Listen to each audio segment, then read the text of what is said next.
ओम शांति। 20 सितंबर 2025 के ईश्वरीय महावाक्य। पहले सुनते हैं मुरली के मुख्य पॉइंट्स। बाबा ने कहा, तुम संगमयुगी ब्राह्मण देवताओं से भी ऊंचे हो। तुम्हारा जीवन अमूल्य है, देवताओं का नहीं, क्योंकि तुमको पढ़ाने वाला है स्वयं परम पिता परमात्मा, ज्ञान का सागर। अगर अच्छी रीति पढ़ें, योग में रहें तो अच्छा पद मिल सकता है। अपने पर रहम करना चाहिए, अपने पर करें तो दूसरों पर भी करें। फिर बाबा ने कहा, क्रिमिनल आई भी बड़ा धोखा देती है, सिविल आई बनने में ही मेहनत लगती है। बाप तुमको अपना बच्चा बनाए, फिर तुम्हारे ऊपर कितनी मेहनत करते हैं, तुम्हें विश्व का मालिक बनाते हैं, तो ऐसे बाप का कितना रिगार्ड होना चाहिए। लास्ट में बाबा ने कहा, तुम सर्विसेबल बच्चों को सर्विस का बहुत शौक होना चाहिए, तरस पड़ना चाहिए। सभी को चक्र का राज समझाना है। जो अच्छी रीति सर्विस नहीं करते, गोया आप ही अपने को शूट करते हैं, उनका पद भ्रष्ट हो जाता है। अब सुनते हैं महावाक्यों को विस्तार से। बाबा ने कहा, मीठे बच्चे, बाप आए हैं तुम पुराने भक्तों को भक्ति का फल देने। भक्ति का फल है ज्ञान, जिससे ही तुम्हारी सद्गति होती है। प्रश्न, कई बच्चे चलते चलते तकदीर को आप ही शूट करते हैं, कैसे? उत्तर, अगर बाप का बनकर सर्विस नहीं करते, अपने पर और दूसरों पर रहम नहीं करते, तो वह अपनी तकदीर को शूट करते हैं, अर्थात पद भ्रष्ट हो जाते हैं।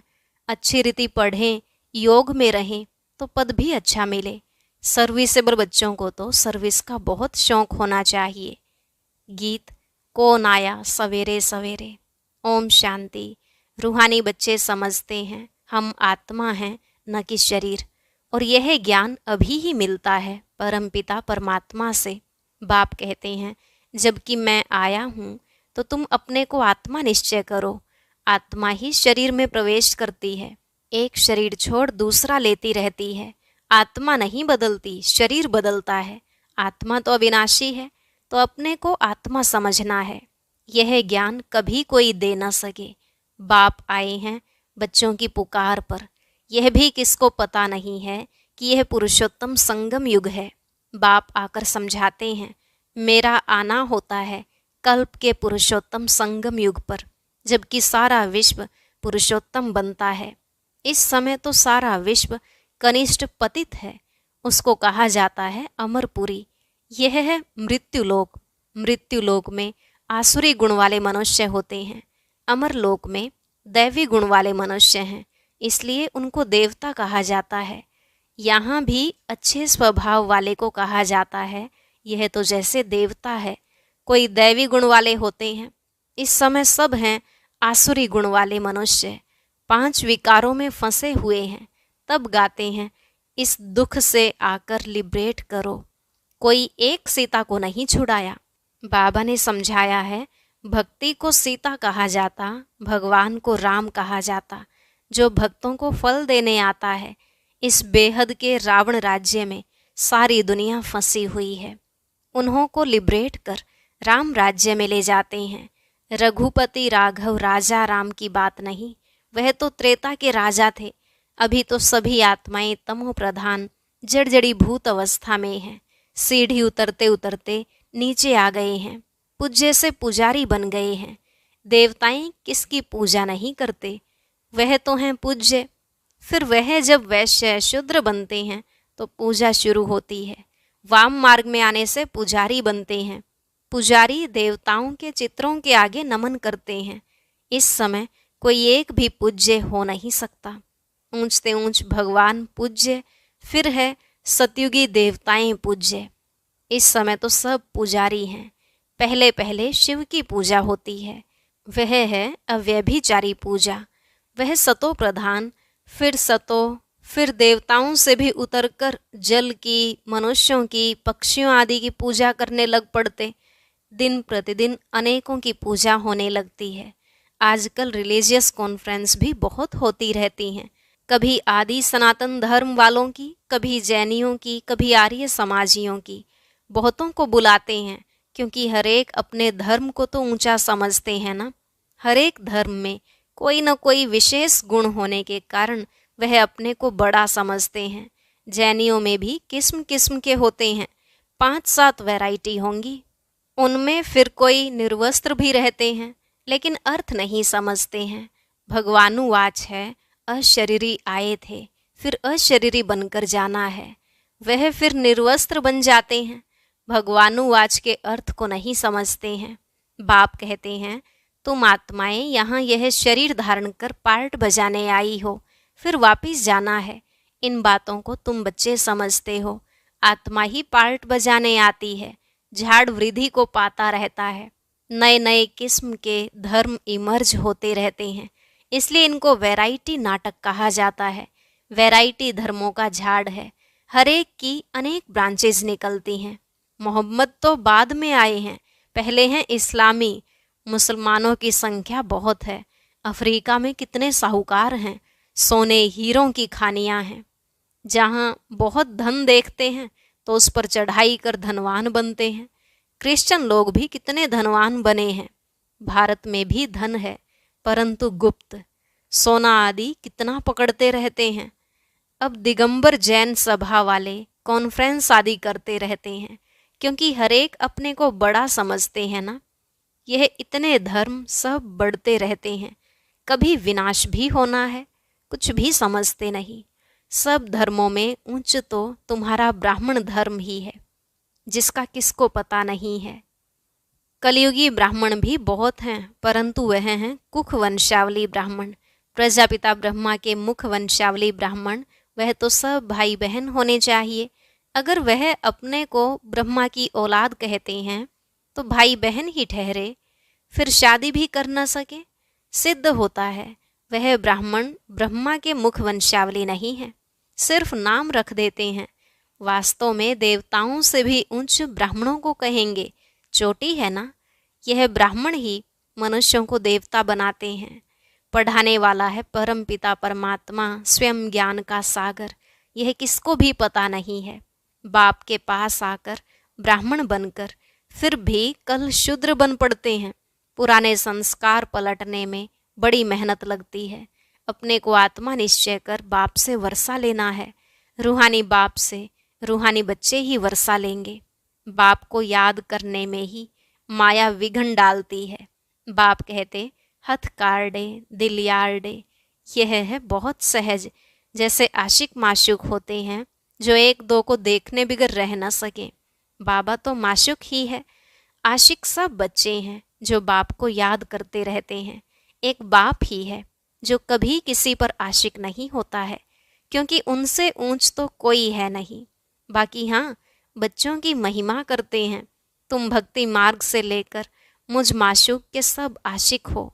बुलाते भी हो कि आकर दुख से लिबरेट कर पावन बनाओ। तुम सब हो ब्राइड्स, मैं हूँ ब्राइड ग्रूम।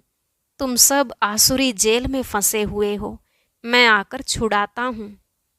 यहाँ मेहनत बहुत है। क्रिमिनल आई धोखा देती है, सिविल आई बनने में मेहनत लगती है। देवताओं के कितने अच्छे कैरेक्टर्स हैं। अब ऐसा देवता बनाने वाला जरूर चाहिए ना। कॉन्फ्रेंस में टॉपिक रखी है, मानव जीवन में धर्म की आवश्यकता। ड्रामा को न जानने के कारण मूंझे हुए हैं, तुम्हारे सिवाय कोई समझा ना सके। क्रिश्चियन अथवा बोधि आदि को यह थोड़े ही मालूम है कि क्राइस्ट बुद्ध आदि फिर कब आएंगे। तुम झट हिसाब किताब बता सकते हो तो समझाना चाहिए।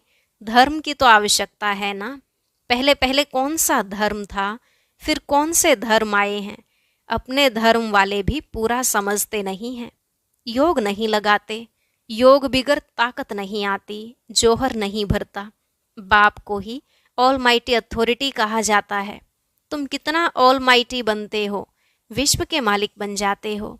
तुम्हारे राज्य को कोई छीन न सके।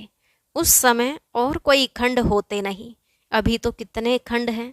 यह सृष्टि चक्र कैसे फिरता है। 5000 वर्ष का यह चक्र है, बाकी सृष्टि लंबी कितनी है वह थोड़े ही माप कर सकते।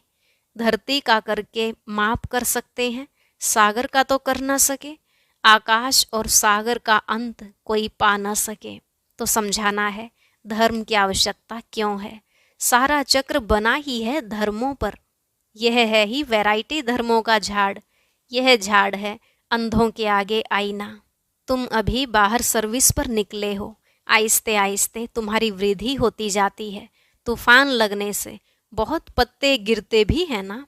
और धर्मों में तूफान लगने की बात नहीं रहती, उनको तो ऊपर से आना ही है। यहाँ तुम्हारी स्थापना बड़ी वंडरफुल है। पहले पहले वाले भगत जो हैं उनको ही आकर भगवान को फल देना है, अपने घर ले जाने का। बुलाते भी हैं, हम आत्माओं को अपने घर ले जाओ। यह किसको पता नहीं है कि बाप स्वर्ग का भी राज्य भाग्य देते हैं। सन्यासी लोग तो सुख को मानते ही नहीं, वो चाहते हैं मोक्ष हो। मोक्ष को वर्षा नहीं कहा जाता। खुद शिव बाबा को भी पार्ट बजाना पड़ता है, तो फिर किसको मोक्ष में कैसे रख सकते। तुम ब्रह्मा कुमार कुमारियां अपने धर्म को और सबके धर्म को जानते हो। तुमको तरस पड़ना चाहिए, चक्र का राज समझाना चाहिए। बोलो, तुम्हारे धर्म स्थापक फिर अपने समय पर आएंगे। समझाने वाला भी होशियार चाहिए। तुम समझा सकते हो कि हरेक को सतो प्रधान से सतो रजो तमो में आना ही है। अभी है रावण राज्य, तुम्हारी है सच्ची गीता जो बाप सुनाते हैं। भगवान निराकार को ही कहा जाता है। आत्मा निराकार गॉड फादर को बुलाती है। वहां तुम आत्माएं रहती हो, तुमको परमात्मा थोड़े ही कहेंगे। परमात्मा तो एक ही है, ऊंचते ऊंच भगवान। फिर सब हैं आत्माएं बच्चे। सर्व का सदगति दाता एक है। फिर हैं देवताएं, उनमें भी नंबर 1 है श्री कृष्ण, क्योंकि आत्मा और शरीर दोनों पवित्र हैं। तुम हो संगम युगी, तुम्हारा जीवन अमूल्य है, देवताओं का नहीं। ब्राह्मणों का अमूल्य जीवन है। बाप तुमको बच्चा बनाए, फिर तुम्हारे पर कितनी मेहनत करते हैं। देवताएं थोड़े ही इतनी मेहनत करेंगे। वह पढ़ाने लिए बच्चों को स्कूल भेज देंगे। यहाँ बाप बैठ तुमको पढ़ाते हैं। वह बाप टीचर गुरु तीनों हैं, तो कितना रिगार्ड होना चाहिए। सर्विसेबल बच्चों को सर्विस का बहुत शौक होना चाहिए। बहुत थोड़े हैं जो अच्छे होशियार हैं तो सर्विस में लगे हुए हैं। हैंड्स तो चाहिए ना लड़ाई के मैदान में जाने के लिए। जिनको सिखलाते हैं उनको नौकरी आदि सब छुड़ा देते हैं। उन्हों के पास लिस्ट रहती है। फिर मिलिट्री को कोई रिफ्यूज़ कर न सके कि हम मैदान पर नहीं जाएंगे। ड्रिल सिखलाते हैं कि ज़रूरत पर बुला लेंगे, रिफ्यूज़ करने वाले पर केस चलाते हैं। यहाँ तो वह बात नहीं है। यहाँ फिर जो अच्छी रीति सर्विस नहीं करते हैं तो पद भ्रष्ट हो जाता है। सर्विस नहीं करते गोया आप ही अपने को शूट करते हैं। पद भ्रष्ट हो जाता है, अपनी तकदीर को शूट कर देते हैं। अच्छी रीति पढ़ें, योग में रहें तो अच्छा पद मिले। अपने पर रहम करना होता है, अपने पर करें तो दूसरों पर भी करें। बाप हर प्रकार की समझानी देते रहते हैं। यह दुनिया का नाटक कैसे चलता है, तो राजधानी भी स्थापन होती है। इन बातों को दुनिया नहीं जानती। अब निमंत्रण तो मिलते हैं, 5-10 मिनट में क्या समझा सकेंगे। 1-2 घंटा दें तो समझा भी सकेंगे। ड्रामा को तो बिल्कुल जानते नहीं। पॉइंट्स अच्छी अच्छी जहाँ तहाँ लिख देनी चाहिए, परंतु बच्चे भूल जाते हैं। बाप क्रिएटर भी है, तुम बच्चों को क्रिएट करते हैं, अपना बनाया है। डायरेक्टर बन डायरेक्शन भी देते हैं, श्रीमत देते और फिर एक्ट भी करते हैं, ज्ञान सुनाते हैं। यह भी उनकी ऊंचते ऊंच एक्ट है ना। ड्रामा के क्रिएटर, डायरेक्टर और मुख्य एक्टर को न जाना तो क्या ठहरे। अच्छा, मीठे मीठे सिकिलधे बच्चों प्रति माता पिता बाप दादा का याद प्यार और गुड मॉर्निंग। रूहानी बाप की रूहानी बच्चों को नमस्ते। रूहानी बच्चों की रूहानी बाप दादा को नमस्ते नमस्ते, गुड मॉर्निंग, शुक्रिया बाबा शुक्रिया। धारणा के लिए मुख्य सार। पहला पॉइंट, इस अमूल्य जीवन में पढ़ाने वाले टीचर का बहुत बहुत रिगार्ड रखना है। पढ़ाई में अच्छा होशियार बन सर्विस में लगना है। अपने ऊपर आप ही रहम करना है। दूसरा, अपने आप को सुधारने के लिए सिविलाइज्ड बनना है। अपने कैरेक्टर सुधारने हैं। मनुष्यों को देवता बनाने की सेवा करनी है। वरदान, रूहानी ड्रिल के अभ्यास द्वारा फाइनल पेपर में पास होने वाले सदा शक्तिशाली भव। रूहानी ड्रिल के अभ्यास द्वारा फाइनल पेपर में पास होने वाले सदा शक्तिशाली भव। बाबा ने कहा, जैसे वर्तमान समय के प्रमाण शरीर के लिए सर्व बीमारियों का इलाज एक्सरसाइज सिखाते हैं, ऐसे आत्मा को सदा शक्तिशाली बनाने के लिए रूहानी एक्सरसाइज का अभ्यास चाहिए। चारों ओर कितना भी हलचल का वातावरण हो, लेकिन आवाज में रहते आवाज से परे स्थिति का अभ्यास करो। मन को जहाँ और जितना समय स्थित करने चाहो उतना समय वहाँ स्थित कर लो, तब शक्तिशाली बन फाइनल पेपर में पास हो सकेंगे। स्लोगन: अपने विकारी स्वभाव, संस्कार व कर्म को समर्पण कर देना ही समर्पित होना है। अपने विकारी स्वभाव, संस्कार व कर्म को समर्पण कर देना ही समर्पित होना है। अव्यक्त इशारे: अब लगन की अग्नि को प्रज्वलित कर योग को ज्वाला रूप बनाओ। जब तक आपकी याद ज्वाला रूप नहीं बनी है, तब तक यह विनाश की ज्वाला भी संपूर्ण ज्वाला रूप नहीं लेती है।